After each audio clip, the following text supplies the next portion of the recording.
Hello everyone, welcome to CJ's Curriculum. My name is Core Jr. and this entire video series is going to be pretty much aimed towards helping you guys and getting better at Crysis 2. Crysis 2 is a very, very difficult game to learn, and it's a very difficult game to teach, so bear with me. This is going to be the first game of the series. I might keep doing this series if it's received well, but this is just a beginner's video to help you guys out if you like it. If you don't, then it's no problem. So sit back and let's get into today's topics.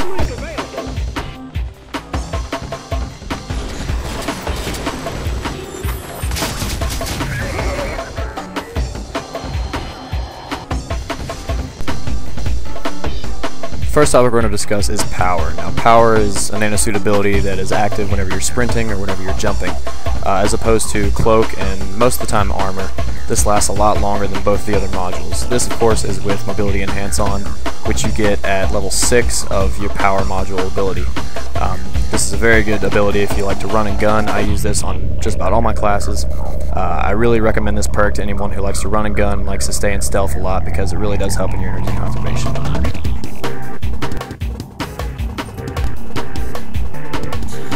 Next topic we're going to discuss is armor. This clip is with armor enhance on, and it's to show you exactly how long you can run around with armor. Armor does not suck up your energy just as much as stealth does, but it does a little bit more than power does. You move a lot slower when you're in armor, but you take a lot more bullets, so when in a gunfight against an enemy player, when you're head on, it's a good idea to come out of cloak and turn into armor. If you're already in cloak, then you're going to waste all your energy anyway, so why not go into armor?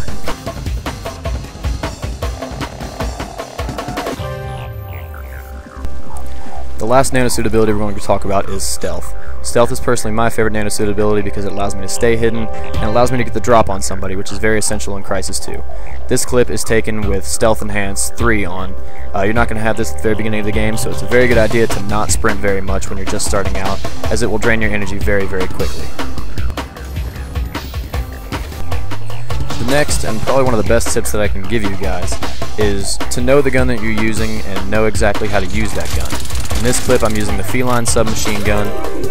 As in most cases, in this game, submachine guns just wreck up close. They're not very good at long range.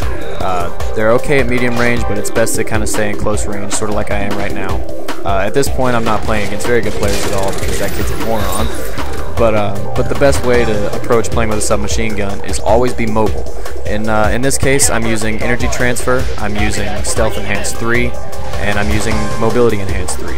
So all of these modules, or perks in Call of Duty speak, allow me to run around and always have energy at any given time.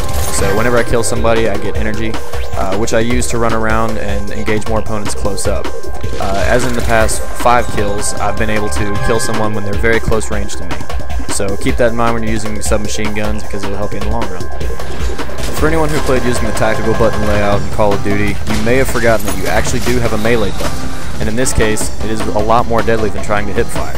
In Crysis 2, hip fire is absolutely atrocious, so why not go ahead and try and melee them? It'll probably work out better in the long run.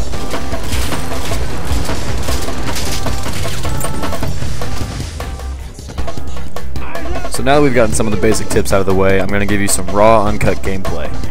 Before we had some clips and all that to show you some of the things with the modules and to show you some of the things with the nanosuit abilities, but now I'm just going to show you some raw, uncut gameplay to show you mostly my playstyle. One of the things you're going to be very, very wary of in this game is your energy conservation. You see right here I have very, very low energy, so I probably should be finding a place to hide, but instead I see someone in stealth and I go ahead and shoot them. This is not the right move to do because I just disclosed my location, and that means that someone can come and shoot me in the back. The best thing to do in this game is to keep your back to a wall at all times. If you're going to go out in the middle, you should not ever be out in the middle, number one. But if you are going to go out in the middle, as soon as you kill someone, you should cloak right away. If you have energy transfer, then as soon as you kill somebody, you should be cloaked immediately. Armor is not the best nanosuit ability to use in this case either, because although you can take more bullets, you've also disclosed your location again. If someone can see you, they're going to come to the area and they're going to hunt around until they find you. Whether or not you're stealth doesn't matter. They can always use nanovision, which I don't think I use in this game, but they can always use nanovision to help disclose your location. Being stealth in this game is the top priority. Now you see I get low energy again, and I find a better place to hide. Pulling an Osama bin Laden is not always a bad thing. If you want to hide in a corner just for a little bit to let your energy refill, to kind of get your bearings, that's fine. But don't stay there too long. The key to Crysis 2 is mobility.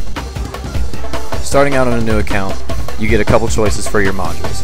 The choices that I would choose personally are Armor Enhance, Stealth Enhance, and Weapon Pro, as you don't have energy transfer, and you also don't have Mobility Enhance.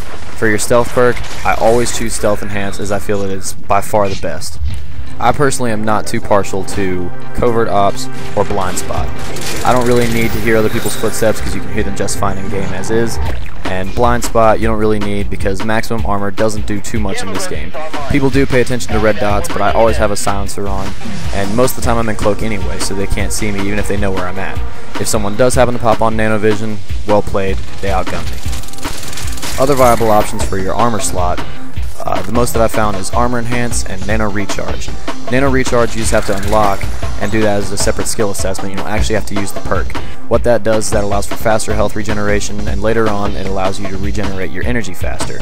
So if you want to substitute that for something like energy transfer, just make sure you always take a little more break and you always find a nice hiding spot to let your energy regenerate. For the power perk, I always use Mobility Enhance like I said. Sometimes I use Weapon Pro, as in the case in this game. But if you're using something like an LMG class, then Aim Enhance might not be such a bad idea. Personally, I don't think any of the guns have too much recoil that it's unmanageable by any means, as the Grindle is pretty easy like I'm using right now. The Feline is always close range, so you don't even need a red dot, and the SCARAB and the SCAR have pretty decent iron sights, so if you're not going to use a red dot, there's really no point in using Aim Enhance. Now that we've discussed some of the modules, I'd like to talk about weapons for a minute. Here I'm using the Grindle, which I don't think I've ever used before this point. This is not a very good gun to use for my particular playstyle because I like to be up in the opponent's face. For that kind of playstyle, I use something like a Jackal or a Feline, even sometimes a SCAR or a SCARAB. With an assault rifle, it's always best to maintain medium distance or long range distance sometimes. You can get away with going up close, but with something like a SCAR, it has a much lower rate of fire than something like a Feline. So if you come up with someone with a gun like that, you're going to lose a lot of the time. To compare the SCAR and the SCARAB, personally I prefer the SCARAB because I like to have a silencer on at all times, which is the main attraction to this gun. It has a higher rate of fire, but it does a lot less damage than something like the SCAR. With the SCAR you can have extended mags and a red dot sight, or any other attachment that you feel fit, but you can't have a silencer on it. The Feline you can put a silencer on too, and the K-Volt doesn't have a silencer, so this is the most obvious choice for me personally. With something like the shotgun though, the Marshall you can put a silencer on, the Jackal you can't, but the Jackal single shot right now is a little bit unbalanced, and it's probably the best bet if you want to go shotgun. As I mentioned earlier, with knowing what kind of gun you're using and how to use that gun, this also applies to what nanosuit ability you're going to be using the most. Like I said before, personally I use submachine guns and something like the SCARAB a lot because I like to stay cloaked and get in the enemy's face, or in the back in this case.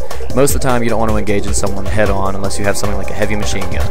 If someone that you know has a heavy machine gun and you're trying to fire up against them, try and position yourself to where you can get to their back. You never want to fire to someone's face. That's never a good thing in this game because you can drop and it's pretty inconsistent due to the connection. Sometimes it takes 3 shots, sometimes it takes 30 shots. You never really know with this game, so just to be safe, try and get the opponent's backside. That way you can position yourself better and you can have a better chance for survival and winning gunfights. On a similar note, don't be afraid to use some of your mobility tools that you have at your disposal. Something like sliding is great for picking up dog tags, or it's also great when someone's heading straight on you and they haven't detected you yet. Or you can use something like a jump. If you're going to super jump over them, then this alerts them of your presence. So be careful with that. You also burn a lot of your energy, so you might want to go into arm mode and try and derp them like I said earlier. On the same note, stealth assassinations are a great way to kill someone and not alert anyone of your presence. You do come out of stealth, but it's always so satisfying to stick a knife in someone's neck and it never gets old. But make sure they're not mobile. In this case, I see an enemy, so I don't want to sneak up on him and try and do a stealth kill, as I'll probably just do a regular melee and burn all my energy in the process. When you're trying to melee someone, it takes 2 melees to do it when you have full energy, and it takes 3 when you don't have any energy at all. So before you go and try and stealth assassinate someone, make sure they're not mobile. Make sure they're standing completely still and not going to change positions. This is a great way to try and kill off snipers or someone who's just been annoying the whole game and just standing in the corner.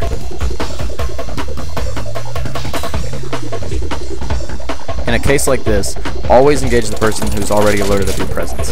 The person to my right had no idea that I was there, so I could have already taken out the guy on my left and then turned and focused my attention on him, or I could have gotten a stealth assassination. Either way, I put myself at a huge risk, and I didn't have any ammo in time, so I probably should have switched to my secondary. In terms of secondaries as well, I like to use the M12 Nova. It has the fastest swap, but it doesn't always do the best damage. If you're looking for the best damage, then the Majestic is by far the best choice for you. It's a heavy revolver and it has 6 rounds in its magazine. Something like the hammer is a lot heavier than the M12 Nova, but the rate of fire is a lot lower. I like to use the M12 because it allows me to spam as my aim isn't fantastic. The machine pistol is very, very good as well, but it doesn't do a whole lot of damage, and you have to be very, very precise with it, as unloading a whole clip into someone and them still being alive can be very, very disheartening. So there you have it, everyone. That was the first episode of CJ's curriculum. This is just a basic series, and it's pretty much just trying to help you guys get better at Crysis 2. I know I had a whole lot of trouble getting good at this game when I first started, and I figured I'd help out some other people in the process. If you need to, send me a private message on my YouTube or add my gamertag. My gamertag is Core Junior, and the O in Junior is a 0. Keep that in mind, guys. Rate, comment, subscribe, do that whole thing. Let me know what you think about this video, and if you like it, I'll keep making more. If not, then I'll scrap the idea and come up with something new. Alright, thanks, guys.